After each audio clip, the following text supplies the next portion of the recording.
Good morning, everybody. Uneducated Economist here. Thought I would talk a little bit about that essay on economics, the Richard Cantillon. Cantillon? I got to learn how to say his name. Anyway, very first chapter in that book was about 3 paragraphs long, and it's describing wealth. And now it's funny because when I read those 3 chapters and I thought about it for a little bit, I went around and I asked a bunch of people. I said, "What is wealth? Like, when you think of wealth, what do you think of?" And it wasn't too far off from what I always kind of thought of wealth as growing up, is, somebody with a big house and a nice car and goes on vacation, and just somebody who has this appearance of, being wealthy, like having a lot of stuff, like an abundance of items or whatever.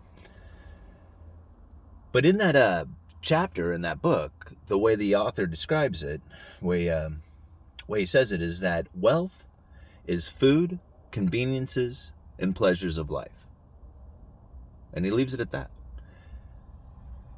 as far as the description of wealth. Now, the way you get wealth is from the land. So labor and land together produces the wealth. And so now I thought about, okay, so every time that I ever thought about wealth, I always thought about people who had house, car, stuff. And I thought, even just recently, within the last few years, I'm like, how do all these people get this stuff? I've recently got myself out of debt. And I thought, even being out of debt, buying a new car, getting a house, getting the stuff out there is so expensive. And I look out there and I'm like, how are all these people able to do it? How are all these people able to get this wealth? And then I got to thinking more about it a little bit. And I'm like, well, where was the most wealthy times in my life? When did I feel the most wealthy? And in my early 20s, I had a pretty decent job. My wife was tending bar, getting paid pretty well, with the tips.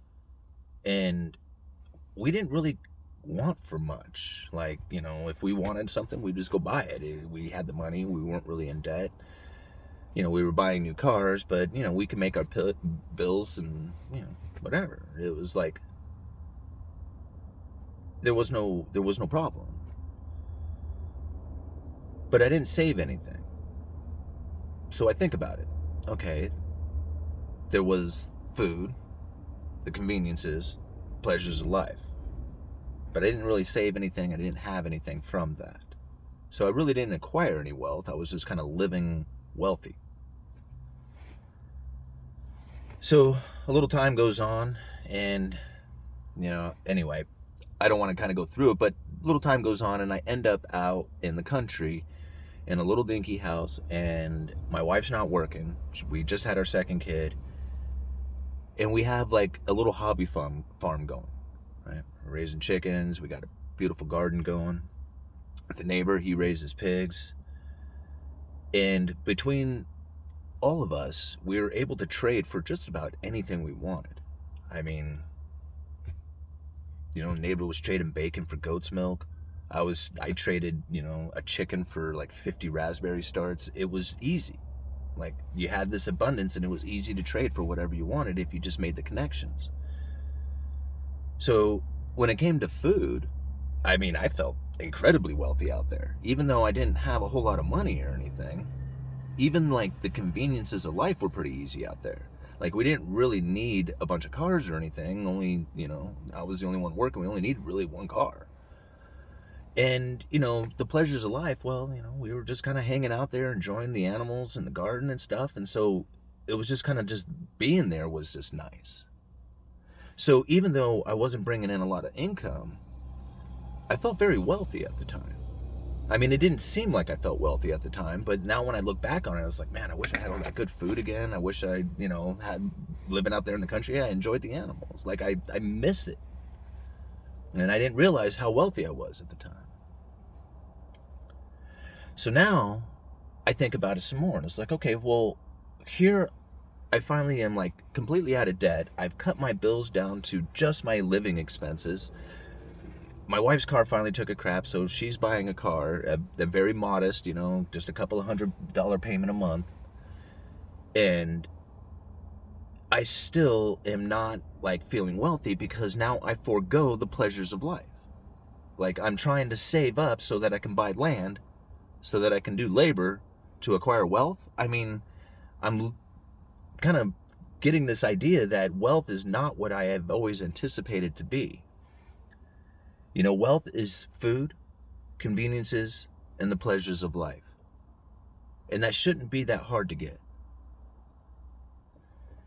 So now I'm thinking a little differently than I had before, because I have the ability to have those three things pretty easily.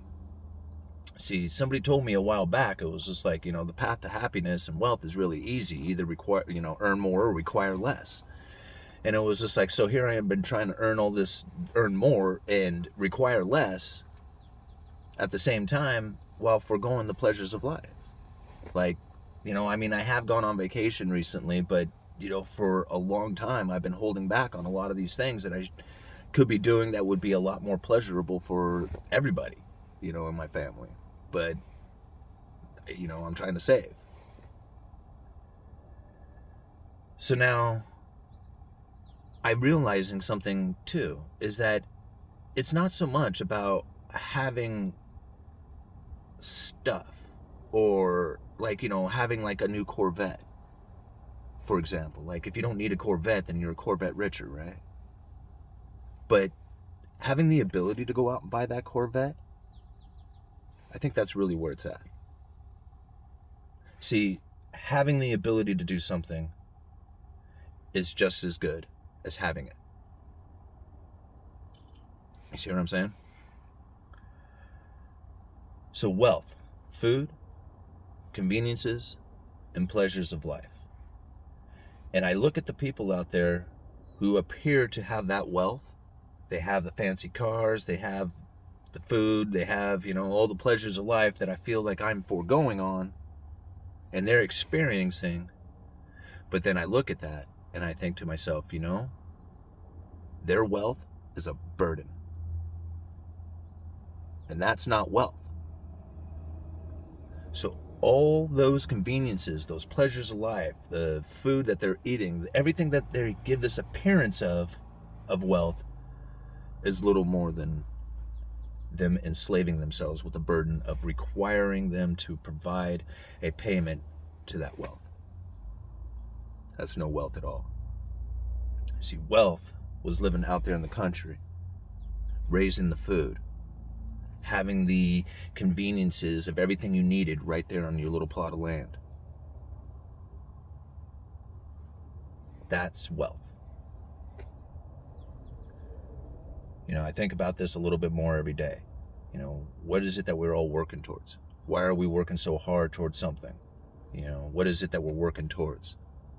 What is it that our lives are supposed to be like once we get there? Anyway, don't want to get too deep into it, but thought a little too much about that first chapter, didn't I? Okay, anyway, Uneducated Economist, you guys let me know.